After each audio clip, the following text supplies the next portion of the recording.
क्या आपने कभी महसूस किया है जब हम खुश होते हैं तो समय पलक झपकते ही निकल जाता है, लेकिन जब हम दुखी या अकेले होते हैं तो वही समय रुक सा जाता है। तो सवाल उठता है, क्या सच में समय एक वास्तविक चीज है या दिमाग का इल्यूजन? साइंस कहती है कि समय ब्रह्मांड का एक डायमेंशन है, जबकि सनातन धर्म कहता है कि समय स्वयं ईश्वर का एक खेल है, एक चक्र जो कभी शुरू नहीं हुआ और ना ही कभी खत्म होगा।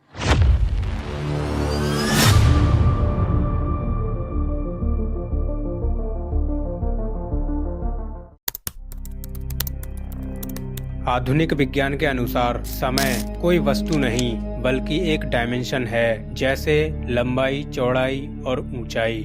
एल्बर्ट आइंस्टीन ने जब थ्योरी ऑफ रिलेटिविटी दी तो उन्होंने कहा, time and space are not separate, they are part of a single fabric called space time. मतलब अगर स्पेस झुक सकता है तो समय भी मुड़ सकता है। जब कोई ऑब्जेक्ट प्रकाश की गति के करीब चलता है तो उसके लिए समय धीमा पड़ जाता है, जिसे हम कहते हैं टाइम डायलेशन। जैसे अगर कोई व्यक्ति किसी स्पेसशिप में जाकर प्रकाश की गति के करीब ट्रेवल करे तो उसके लिए 1 घंटा बीतेगा, लेकिन वही पृथ्वी पर 10 साल गुजर जाएंगे।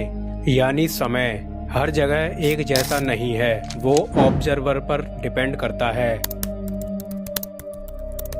साइंस के लिए समय एक मापने की इकाई है, सेकंड्स, मिनट्स, आवर्स। लेकिन मानव दिमाग के लिए समय एक एहसास है। जब हम ध्यान में होते हैं या मेडिटेशन करते हैं तो कुछ मिनटों में हमें लगता है कि कई घंटे बीत गए, या कभी कभी कई घंटे बीत जाते हैं पर लगता है कि कुछ पल ही हुए हैं। तो क्या ये पॉसिबल है कि समय वास्तव में बाहर नहीं बल्कि हमारे कॉन्शियसनेस के भीतर चलता है? यहीं से प्रवेश होता है सनातन धर्म के उस गहरे ज्ञान का, जिसने हजारों साल पहले काल यानी समय को एक जीवित शक्ति माना था। सनातन धर्म के अनुसार समय लाइनियर नहीं है बल्कि चक्र है, यानी समय कभी खत्म नहीं होता बल्कि बार बार खुद को दोहराता है। भगवत गीता में श्री कृष्ण कहते हैं, कालोक्सिम लोकक्षयकृत प्रवृत्तः, अर्थात मैं ही वह समय हूँ जो सबका संहार करता है। इसका मतलब साफ है, समय खुद एक कॉन्शियस एनर्जी है। वो सिर्फ चलता नहीं, वह सृजन और विनाश दोनों का कारण है। सनातन कॉस्मोलॉजी के अनुसार एक कल्प ब्रह्मा का एक दिन 4.32 अरब वर्ष। एक कल्प की रात भी उतनी ही लंबी होती है। ब्रह्मा के 100 वर्ष के बाद संपूर्ण ब्रह्मांड प्रलय में विलीन हो जाता है, फिर वही सृष्टि दोबारा जन्म लेती है। यह टाइम लूप या साइकिल ऑफ क्रिएशन आज के मॉडर्न साइंस में मल्टीवर्स थ्योरी जैसा है, जहां एक यूनिवर्स के खत्म होते ही दूसरा शुरू होता है। सनातन टेक्स्ट बताते हैं कि हर साइकिल में 4 युग होते हैं, सत्य, त्रेता, द्वापर और कलयुग, जहां समय और चेतना का तालमेल बदलता है। सतयुग में मनुष्य का कॉन्शियसनेस हाई होता है, वो समय से परे होता है, लेकिन कलयुग में हमारी अवेयरनेस सीमित है और हमें समय तेजी से बीतता हुआ महसूस होता है। यह वैसा ही है जैसे मॉडर्न फिजिक्स कहती है, जैसे जैसे एंट्रोपी बढ़ती है सिस्टम में डिसऑर्डर बढ़ता है और टाइम फॉरवर्ड चलता है। यानी जब मन शुद्ध होता है समय स्थिर महसूस होता है, जब मन अशांत होता है तो समय भागता हुआ लगता है।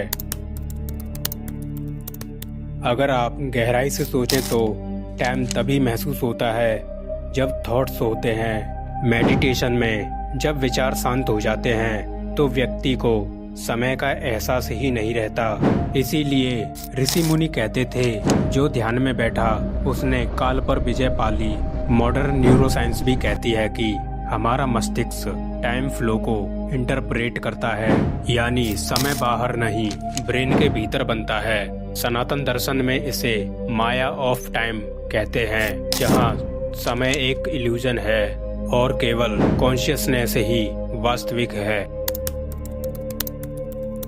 आइंस्टीन ने कहा था, the distinction between past, present and future is only stubbornly persistence illusion।